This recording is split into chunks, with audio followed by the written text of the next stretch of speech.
Hi, happy Monday, everyone.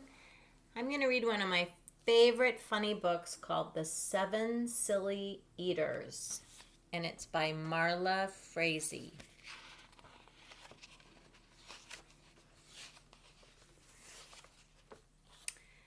Not so long ago, they say, a mother lived just like today. Mrs. Peters was her name. Her little boy was named the same. Now Peter was a perfect son in every way except for one.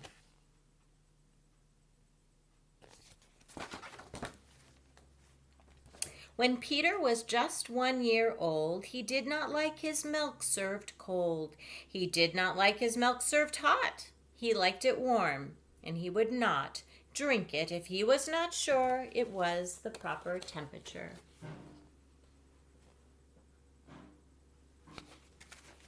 But Mrs. Peters didn't mind. She was a mother, sweet and kind, and when his milk spilled on the floor, she patiently prepared some more. She'd take the bottle from the shelf and chuckle softly to herself, "What a silly sort of eater is my darling baby Peter."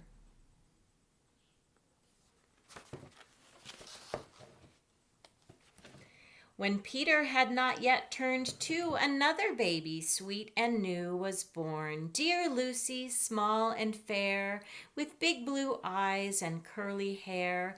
But long before this child was grown, she had opinions of her own, of what she'd eat and what she'd not.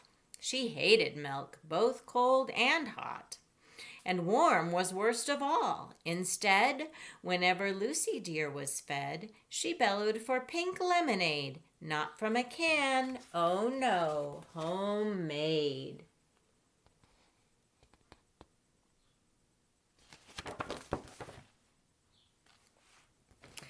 But Mrs. Peters did not mind. She squeezed each lemon to its rind, while mopping milk up off the floor and patiently preparing more.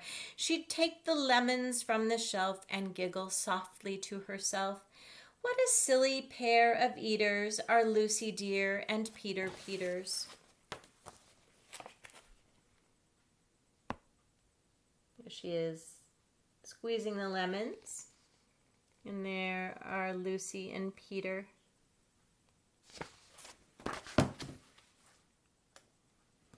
Now Lucy grew and Peter grew, and who was one?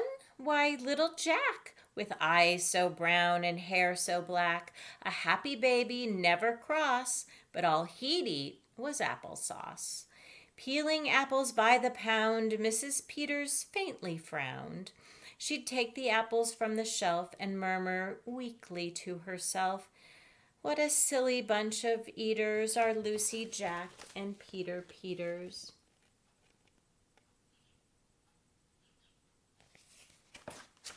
This book has great pictures. Peter, Lucy, and young Jack had another brother, Mac. Mac was charming, round and plump, but if his oatmeal had a lump, Mac would dump it on the cat. Mrs. Peters hated that. But since she loved her children 4, she'd strain the oatmeal 2 times more. She'd take it from the pantry shelf and mumble sadly to herself, "What a foolish group of eaters are all my precious little Peters."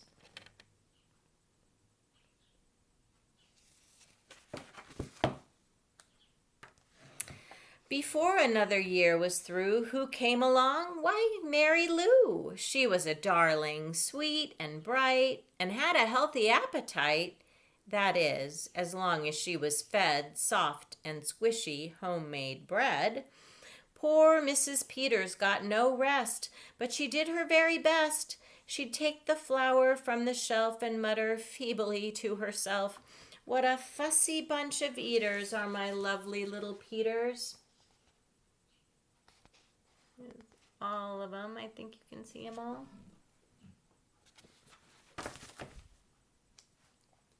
A year rolled by, the children grew. They really are a splendid crew, sighed Mrs. Peters, pinning pins and diapering her brand new twins.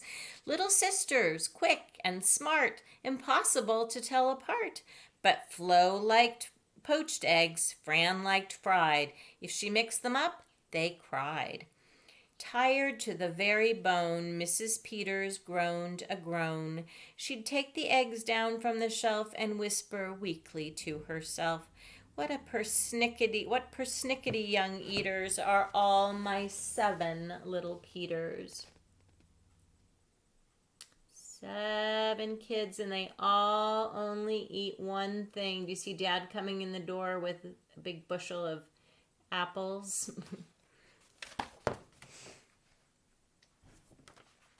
Now, time went by, as time will do, and as it passed, the children grew. The problem was that as they grew, their appetites kept growing too, but not their choice of what to eat. Each child continued to repeat, they wanted what they'd had before. The trouble was, they wanted more.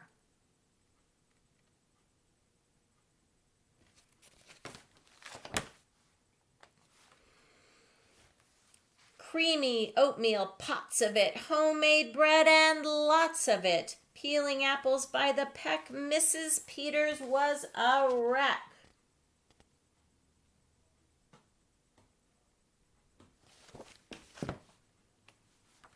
She wiped her brow and heaved a sigh. Another year was passing by. In fact, she realized with sorrow her birthday would arrive tomorrow.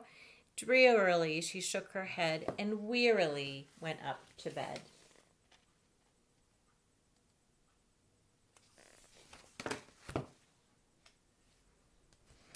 She thought the children had forgot her special day, but they had not. At crack of dawn they all began to carry out their secret plan. Mrs. Peters would be fed a birthday breakfast in her bed, a breakfast made of all the foods that kept them in such happy moods. There they all are in this one room.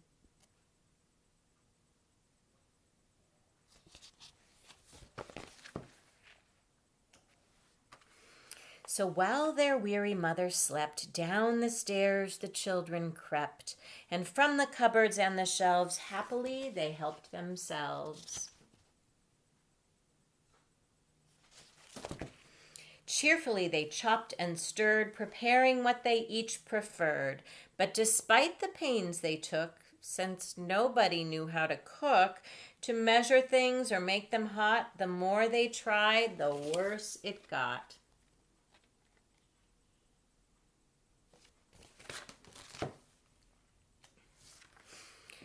First, Mac's oatmeal turned out lumpy, which made poor Mac turn grim and grumpy.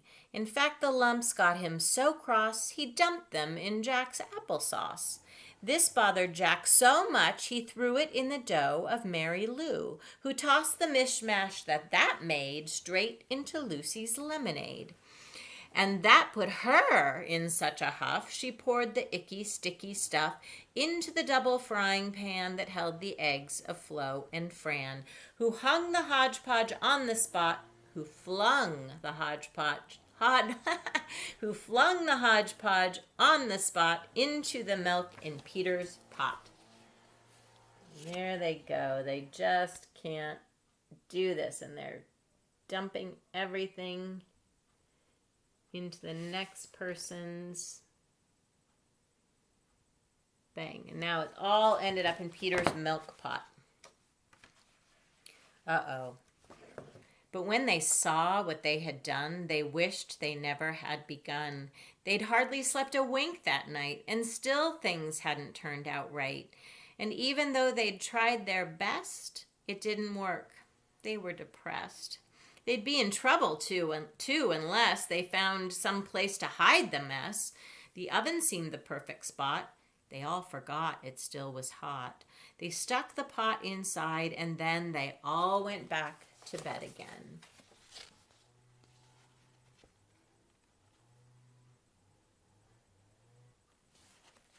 What do you think's going to happen to that hot.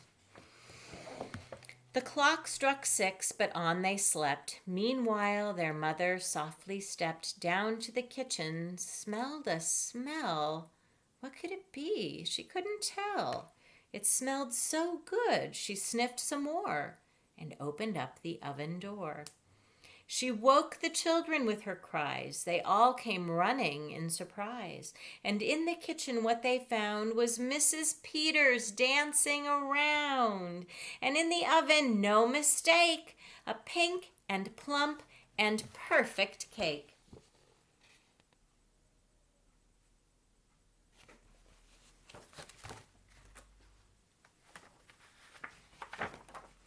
And as their mother danced with glee, she cried, "A birthday cake for me? A birthday cake still piping hot? To think I thought that you forgot. Now tell me, please, how did you make this pink and plump and perfect cake? So high and light and smooth as silk." "It's smooth as silk from all my milk," said Peter. "Lucy said it's pink from all my lemonade, I think." "And from my apples," added Jack. "My oatmeal made it soft," said Mac.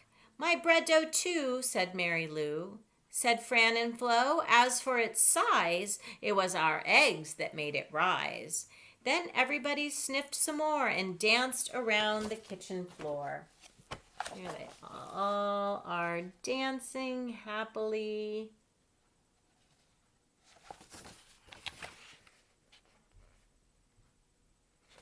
Mrs. Peters is happy. Whoops.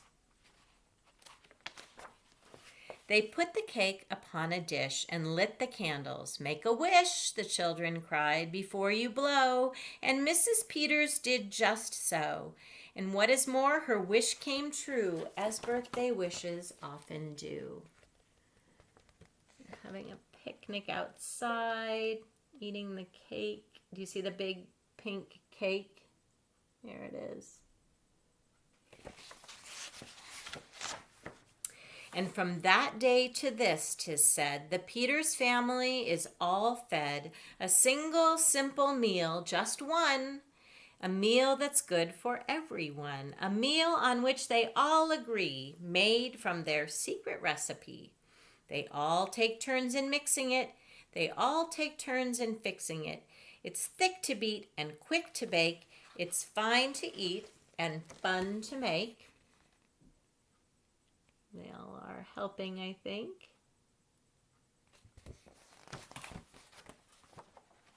It's Mrs. Peters' birthday cake. Way over there, there. So I guess they eat birthday cake every day, and that's all they eat. What do you guys think of that? Would that be fun, or would you get kind of sick of birthday cake? Anyway, hope you're doing well. That's our story for today. Bye.